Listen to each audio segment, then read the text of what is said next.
장씩 나눠드린 거는 고난주간 예수님의 행적입니다. 그래서 이걸 쭉 보시면은 월요일 날 뭐 하셨고, 화요일 날 뭐 하셨고, 수요일 날, 목요일 날, 금요일 날 이렇게 쭉 되어 있습니다. 뭐 뒤에 빛이 되어 있으니까 보시고 집에서도 성경을 보실 때 이렇게 한번 보시면 많은 도움이 될 것 같습니다.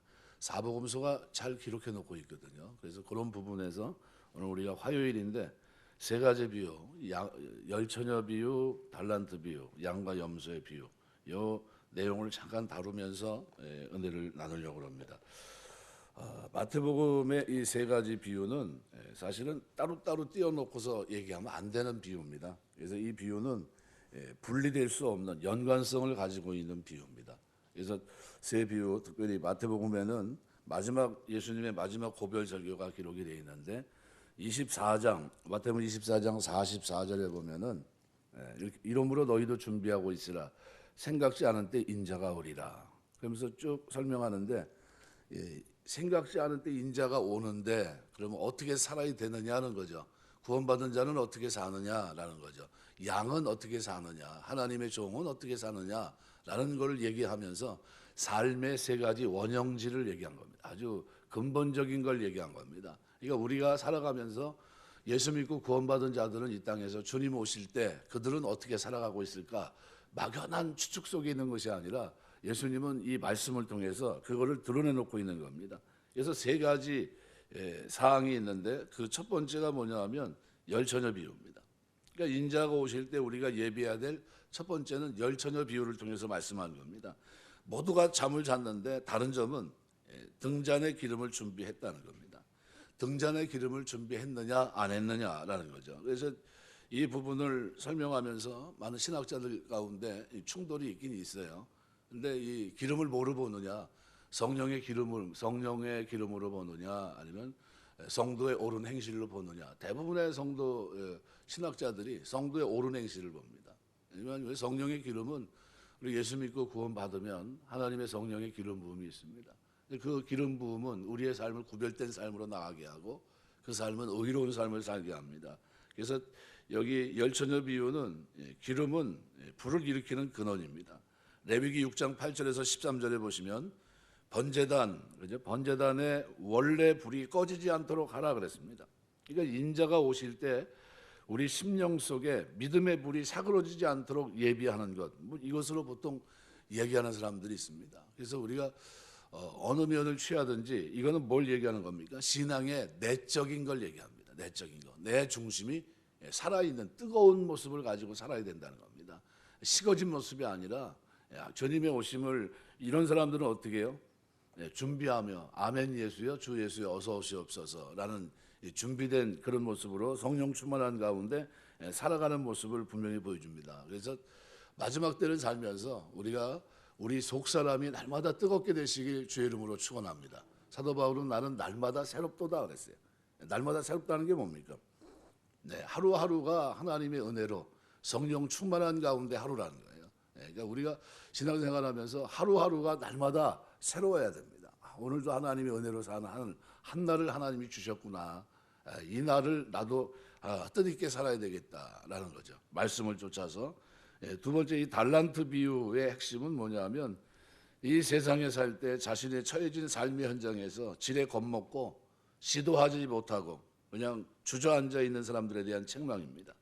이런저런 핑계가 있거든요. 만약 한 달란트 받은 사람이 나가서 장사하다가 완전히 파산됐다고 가정했을 때 그러면 그 주인이 파산한 그 종을 책망했을까요? 그러지 않았을 겁니다. 오히려 기회를 더 줬을 겁니다. 왜냐하면 빈것이 웃으면서 주인은 실패도 재산이다. 너무 상심하지 말아라. 다시 한번 시도해봐라. 이랬을 겁니다. 우리 주인이신 하나님의 성품이 원래 선하십니다. 선하신 분입니다. 그래서 인자가 오실 때 내게 주어진 삶의 현장에서 구하고 찾고 두드리면서 용감하게 도전하면서 사는 삶을 예비하라는 겁니다. 이건 뭡니까? 외적인 삶이에요. 믿음의 역사, 사랑의 수고, 소망의 인내. 믿음은 행함 없는 믿음은 죽은 겁니다. 내적인 불은 외적인 삶으로 드러나는 겁니다. 행함 없는 믿음은 죽은 거예요. 영혼 없는 몸이 죽은 것 같이 행함 없는 믿음을 준 겁니다. 내가 믿음이 있다는 건 어떻게 해요? 외적으로 드러나는 겁니다. 거룩한 삶으로, 경건한 삶으로, 의로운 삶으로, 진실한 삶으로, 성실한 삶으로, 말씀을 쫓아 순종하는 삶으로, 하나님께 충성하는 모습으로 외적으로 계속 드러납니다. 그죠? 내적으로 성령의 열매가 맺혀 있고 외적으로는 어떻게 해요? 사람들이 봐도 알 수 있다는 겁니다. 그런 모습이 그리스도인임인데 이렇게만 해도 살아가는 삶의 스타일이 좀 다르지 않습니까? 그런데 조금 더 그것을 구체화시키기 위해서 세 번째 비유, 내적으로 충만하고, 그죠? 성령 충만하고 외적으로 생기 넘치는 삶을 살아가면서 우리가 해야 될 것이 뭐냐? 따뜻한 가슴의 사람으로 살라는 겁니다. 따뜻한 가슴의 사람. 무슨 말이냐면 약한 자를 도울 줄 아는 사람, 연약한 자를 돌아볼 줄 아는 사람으로 살라는 겁니다. 이게 핵심이에요. 그러니까 내가 구원받았는데 나는 이제 구원받았으니까 끝났다. 너하고 나하고 무슨 상관이 있냐? 이게 아니라 구원받으면 반드시 복의 근원이 되고 복이 이타적으로 흐르게 돼 있다는 거예요. 나를 통해 저 사람이 복을 받게 하고 하나님의 복이 나를 통해 어떻게 전달되게 하는 역할을 합니다. 그래서 그 사람들의 삶에 뭐가 있냐? 바로 이 돌아보는 삶이 있습니다. 양과 염소의 비유를 통해서 바로 그걸 얘기하고 있는 겁니다. 저 살기에 바빠 지극히 작은 이웃에게 도무지 관심조차 두지 않는 사람과 괴로운 인생의 고난 속에서 그래도 힘 닿는 대로 지극히 작은 이웃 하나에 손을 벌려 베풀려는 사람, 차이가 엄청난 차이입니다. 내적으로 신앙을 지키고 남에게 신세 안 지고 열심히 사는 것만으로는 안 된다는 거예요. 즉 인자가 오실 그날에는 너의 삶 말고 내 이웃의 형편을 돌아보면서 살아가야 된다는 것을 분명히 말씀하고 있는 겁니다. 그러니까 이웃 사랑을 실천하는 겁니다. 하나님이 나를 사랑하신 것 같이 나도 하나님 사랑하고 이웃 사랑하는 겁니다. 전에는 우리에게 없었던 거거든요. 그 삶의 형질 자체가. 왜냐하면 전에는 짐승입니다. 하나님을 알지 못했기 때문에 자기 멋대로 살았습니다. 들이받고 살고 싸우고 살고 욕심대로 살고. 그런데 이제는 어떻게 해요? 양이 됐습니다. 말씀 따라 사는 겁니다. 말씀 따라 살고 그러면서 주님 오시는 그날 심판의 날을 준비하며 사는데 그들의 삶에 마태복음 25장의 이 세 비유는 한 주제를 다루고 있는 겁니다. 인자가 오시는 그날 어떻게 예비할 것인가라는 거예요. 인자가 오시는 그날 어떻게 예비할 것인가라는 질문을 던지면서 거기에 대한 대답을 준 게 25장입니다. 그러니까 둘째 날 논쟁을 하신 거예요, 주님이. 그래서 이 둘째 날은 논쟁의 날이라고 표현합니다. 무화과나무 비유서부터 해가지고 권위에 대한 도전, 예수님의 질문, 아주 뭐 굉장히 아주 뭐 셋째 날 쉴 수밖에 없을 정도로 둘째 날 아주 활발한 활동을 하십니다. 하루 왼종일 뭐 진짜 뭐 논쟁이 뭐 보통 많은 게 아니에요. 세금에 대한 시험, 부활에 대한 질문, 가장 큰 계명이 뭐냐, 메시아에 대한 질문, 바리새인들에 대한 저주, 이스라엘의 불신앙, 그죠? 예루살렘의 멸망 예언, 그리스도의 재림의 표적, 그리고 마지막에 던진 게 그럼 어떻게 살 거냐라는 거예요. 그래서 그거를 명확하게 예수님께서 정리하신 겁니다. 정리하신. 그러니까 우리가 예수님이 이 행적을 우리가 들여다볼 이유가 있는 이유가 뭐냐하면 사람도 어떤 일을 마무리할 때는 어떻게 해요? 마무리할 때는 정확하게 마무리합니다. 저 사람은 아주 꼼꼼한 사람이라고.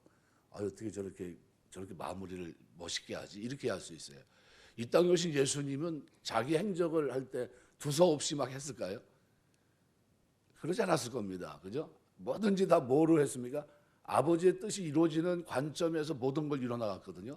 그럼 이 일은 다 자기 멋대로 행했을까요? 그럼 하나님과 의논한 길입니까?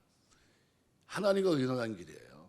하나님과 의논하고 하나님의 뜻을 이루기 위해서 했던 모든 부분들을 그대로 사복음서가 예수님의 행적을 이렇게 기록해 놓고 있는 겁니다. 이거 외에도 많겠지만 사복음서 마태, 마가, 누가, 요한이 자기들이 봤던 예수님의 행적을 그걸 그대로 옮겨 놓은 겁니다. 그래서 이 부분에서 특별히 세 가지 이 비유, 열처녀 비유, 달란트 비유, 양과 염소의 비유는 마지막 때를 사는 그리스도인들이 어떻게 살아야 되느냐, 주님의 재림을 바라보고 살아가는 사람들이 어떻게 살아야 되느냐, 내적으로는 성령 충만하고 외적으로는 어떻게 해요?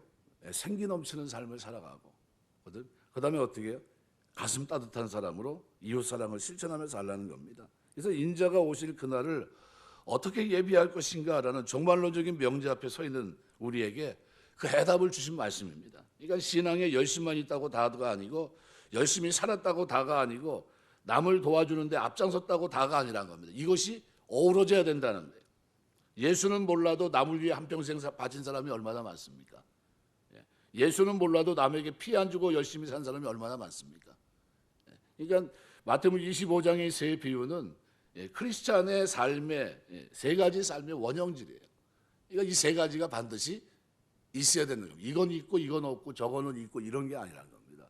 이 세 가지가 여러분의 삶 속에 다 있게 되시길 주의 이름으로 축원합니다. 그래서 25장 31절에서 46절은 그래서 뭘 얘기합니까? 심판에 대해서 얘기해요. 이제 부활하신 주님이 뭐예요? 이제 다시 오실 때는 뭐예요? 재림하실 때는 심판의 주로 오십니다.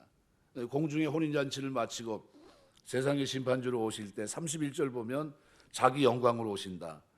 자기 영광을 비웠던 분이 이제는 어떻게 해요? 영광을 회복하신 겁니다. 그리고 그 영광 하나님으로서 오시는 게 하나님의 심판주로 하늘과 땅의 모든 권세를 가지신 자신의 영광을 가지고 오십니다. 홀로 오시는 것이 아니라 수많은 천사 천군들 수종을 받으면서 옵니다. 이때 이 다시 오실 심판주를 위해서 한 자리가 마련되어 있는데 그것이 영광의 보좌예요. 영광의 보좌. 이게 영광의 보좌에 예수님이 앉으십니다. 영광의 보좌에 앉으실 때 그의 민족을 그 앞에 불러놓으시고 양과 염소를 구분하듯이 오른편과 왼편을 구분해 놓으십니다. 양과 염소는 한 울타리에 자랄 수는 있지만 같을 수는 없습니다. 일반적으로 양은 순하고 뿔도 없고 털이 하얗습니다. 염소는 성격이 거칠고 뿔이 있고 털이 까맣습니다. 그러니까 심판날 심판주이신 예수님께서 영광의 보좌에 앉으셔서 양은 오른편에 염소는 왼편에 분별해 세우시겠다고 말씀합니다. 그러니까 오른편에 있는 사람들은 어떤 사람입니까? 34절 보면 오른편 구별된 사람들은 복받을 사람, 복받은 백성으로 얘기합니다. 그러니까 시편 1편에 복 있는 사람, 그죠? 산상수훈 뭐로 시작합니까? 복되도다 심령이 가난한 자는 이렇게 나가거든요. 복 있는 거예요. 복. 그러니까 그리스도인들은 누구냐? 한마디로 표현하면 복받은 사람들입니다. 하나님의 은혜로 믿음으로 복받은 사람입니다. 하나님의 나라가 우리 것이고 하나님 아버지가 우리 아버지고 우리는 구원받은 백성이고 그분의 자녀이기 때문에 세상과는 비교할 수 없는 복을 받은 사람들, 축복의 사람들입니다. 예수님은 오른편에 있는 사람들은 창세로부터 예비되어 있는 하나님의 나라를 상속받을 수 있는 자라는 거예요. 어마어마한 축복이죠. 그런데 왼편에 있는 사람들은 어떤 사람입니까? 41절에 보면 왼편에 있는 사람들은 저주를 받는 자들아 나를 떠나 마귀와 그 사자들을 위해 예비된 영원한 불에 들어가라. 이게 둘째 심판입니다. 불못 심판. 그러니까 저주받은 자들입니다. 바리새인 서기관들이 화 있을저 저주가 있을지어다 라는 말씀하신 적이 있는데 바로 이 세상에는 저주받은 사람들이 있다는 겁니다. 성경은 계속해서 두 종류의 인생을 설명합니다. 마태복음 3장 12절 보면 알곡과 쭉정이 반석에 집을 지은 사람, 모래에 집을 지은 사람, 밀과 가라지로 구분하고 천국은 고기를 잡기에 바다에 던지는 거물과 같다 있고 좋은 것은 그릇에 담고 못된 것은 내어버리고. 인생이 두 종류가 있습니다. 하나님 나라에 쓰기에 좋은 고기가 있고 하나님 나라에 전혀 쓸 수 없는 나쁜 고기가 있다고 표현하고 있고 마태복음 24장 45절부터 21절에 보면 충성되고 지혜로운 종이 있고 악한 종으로 구분되고 25장에 슬기로운 다섯 처녀와 미련한 다섯 처녀를 말하면서 미련한 다섯 처녀는 어떻게 됩니까? 슬피 울며 이를 갈미 있으리라. 다섯 달란트, 두 달란트는 착하고 충성된 종으로 한 달란트는 악하고 게으른 종으로 구분합니다. 양은 오른편에 염소는 왼편에 씁니다. 주님 다시 오셔서 심판하겠다는 거예요. 그러니까 양과 염소를 구분하는 이 부위의 뜻은 심판은 반드시 있다는 겁니다. 늦게라도 없다고 할 때 올 거라는 겁니다. 그래서 심판이 있다는 메시지를 분명히 전달하고 있는 겁니다. 우리가 살아가면서 언젠가 하나님 앞에 서야 된다는 이 엄숙한 명제를 우리가 잊지 않게 되시길 주의 이름으로 축원합니다. 그럼 어떻게 살 거냐는 거죠. 그래서 그 문제를 바로 마지막 이 비유에서 설명하고 있는 겁니다. 그래서 어떤 삶을 살아야 됩니까? 은밀한 사랑의 수고. 이게 우리가 살아갈 삶의 이유입니다. 그래서 오늘 35절 36절에 보면 이렇게 표현합니다. 내가 줄일 때 너희가 먹을 것을 주었고 목마를 때 마시게 하였고 나그네 되었을 때 영접하였고 헐벗었을 때 옷을 입혔고 병들었을 때 돌보았고 옥에 갇혔을 때 와서 보았느니라. 그러니까 선행을 한 사람들은 믿는 이들의 육신적인 고통, 고난을 돕는 일을 했다는 겁니다. 아주 평범한 육신적 고난을 함께 나누는 사랑의 수고, 이걸 했다는 겁니다. 이런 일은 대수롭지 않게 생각되는 일들입니다. 그런데 선행을 베푸는 사람도 또한 그 사랑을 받는 사람도 그 선행을 기억하지 못합니다. 무슨 말이냐면 이게 늘 해왔던 삶이라는 거예요. 이걸 뭐 자랑하지도 않고 그걸 드러내지도 않고 묵묵했던 일이라는 겁니다. 그래서 나중에 이 말씀은 마태복음 6장 말씀과 예수님이 이렇게 말합니다. 넌 구제할 때 오른손이 하는 것을 왼손이 모르게 하여 내 구제함이 은밀하게 하라. 은밀하 중에 보시는 너희 아버지가 갚으리라. 이렇게 교훈하셨는데 이 같은 원리에 순종하는 은밀한 수고는 주님 자신께 베푼 수고입니다. 그래서 오늘 마태복음 10장 40절에 보면 너희를 영접하는 자는 나를 영접하는 것이요 나를 영접하는 자는 나 보내신 이를 영접하는 것이다. 분명히 약속합니다. 우리가 이 작은 자 하나에게 이 같은 은밀한 수고를 베풀어야 된다는 것을 얘기합니다. 그러니까 우리 그리스도인들의 삶이 마지막 때를 사는 성도들이 어떻게 살아야 됩니까? 많은 사람들에게 베풀며 사는 삶을 살아가야 됩니다. 여러분 살아가면서 많이 주며 사시길 주의 이름으로 축원합니다. 돌아보며 사셔야 돼요. 사랑하면서. 그다음에 이 수고는 어떤 수고인가? 계산을 초월한 사랑의 수고입니다. 내가 언제 그렇게 했습니까? 39절에 보면 주님은 잘했다고 칭찬하실 때 내가 언제 그렇게 했습니까? 타산적인 사람들이 아니라는 것을 보여줍니다. 목마른 사람, 나그네 행인, 헐벗은 사람, 병든 사람, 신앙 때문에 옥에 갇힌 사람들을 피하지 않았고 그들을 위해서 사랑의 수고를 했다는 겁니다. 그러면서 전혀 그 보상을 요구하거나 생각하지 않습니다. 그게 다 잊어버려요. 냉수 한 그릇도 잊지 않는 주님께서는 행한 대로 사랑의 씨앗을 뿌린 종류대로 분량대로 보상을 실시합니다. 이것이 전국 백성에게 주어지는 멸관이에요. 그러니까 우리가 이 땅에 살면서 어떻게 살아야 되냐는 거죠. 반면에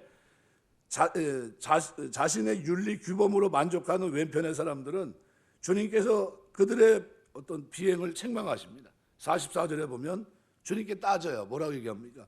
언제 내가 그 같은 어려운 형편을 보고 그렇게 하지 않았습니까? 항변합니다. 아주 타산적인 사람들이라는 거죠.